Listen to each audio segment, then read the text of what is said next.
behind the camera. I'm gonna be here, well, I'm here today with, you know it, Cured in the Kitchen, Be Proud What's on Your Plate TV, todaysyourtomorrow.com. Check it out. I'm here making kind of a concoction of a power bar. I'm still in the search, so is Allie, of a yummy, yummy, yummy power bar. So today what I've come up with just by kind of reading different sites and looking at books is I put together a apple quinoa warrior power bar. Punch. Yeah. Yum. Yeah. So using, of course, the just awesome supplement warrior food. This is the raw natural protein. Going to also add in some essential friendly fats. And I haven't... comes out really, really yummy on this. And Allie was saying that this, I haven't used this in any shakes or anything, but apparently it's seriously super good.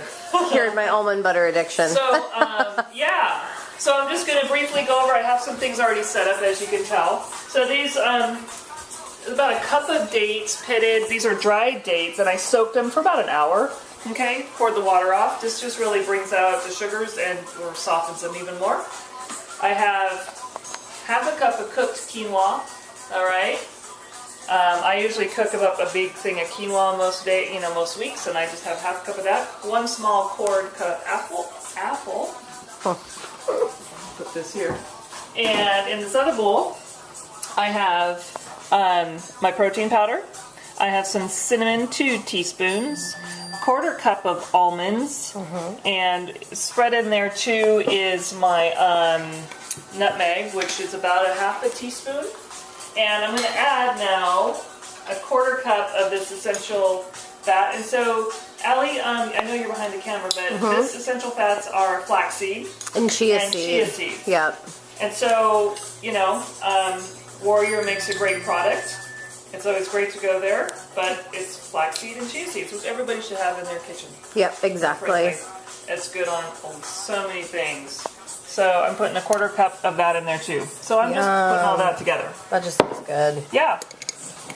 And if you like more cinnamon, put more cinnamon, you know, all those tricks, you know us. So I'm going to pour the dates in. Now when I start processing, this does take some work. This kind of comes out really globular and sticky, and I'll show you. Preheat your oven to 350. If you want to make these raw, you don't have to cook them in an oven. I just find that they actually hold together better. I actually made these as I was trying all these recipes out. I made these and didn't cook them.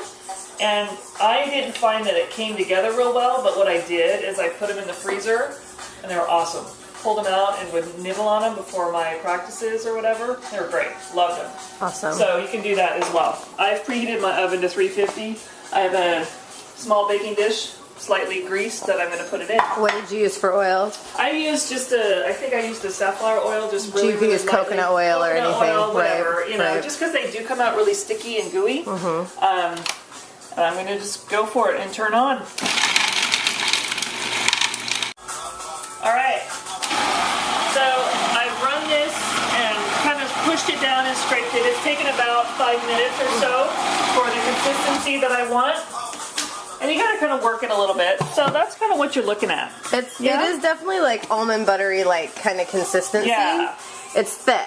It is thick. And you stopped it a couple times to help mix it around with the spatula. Yeah, you definitely gotta kind of get... Are those called... I'm serious, I have the worst baby brain. That is called a spatula. Yes, I mean, just today I said chlorella is found in all plants, so there you go. It's a spatula. So I'm gonna just plop it into this baking dish, and it's just like a block of stuff. It smells good though. You can smell the cinnamon, the apple. Yeah, it smells really good. And then you just kind of smooth it around, even it out so it's even cooking.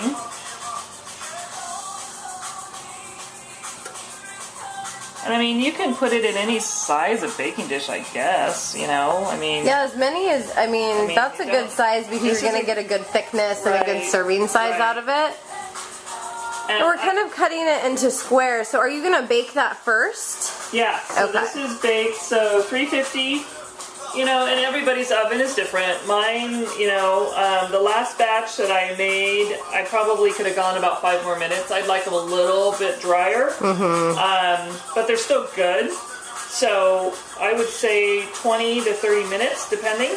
Now let me just interject here. We did not make these today. We didn't even plan this. But you know one thing you could do with these is you could make protein little power bite balls out of these. Oh yeah. You could make them, roll them up in like a tiny little ball and then roll them in some coconut flakes to keep them together a little bit and just eat them raw like that for all you raw foodies out there. Yeah, totally. They could totally do that. So I'm going to stick it in there. I'm putting about 25 minutes on my stove. Excellent. And then this is really what they came out with, you know? And they're yummy. Awesome.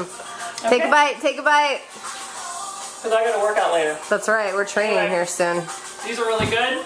Be proud what's on your plate, TV. Carrot in the kitchen. And today is your tomorrow. Don't forget it.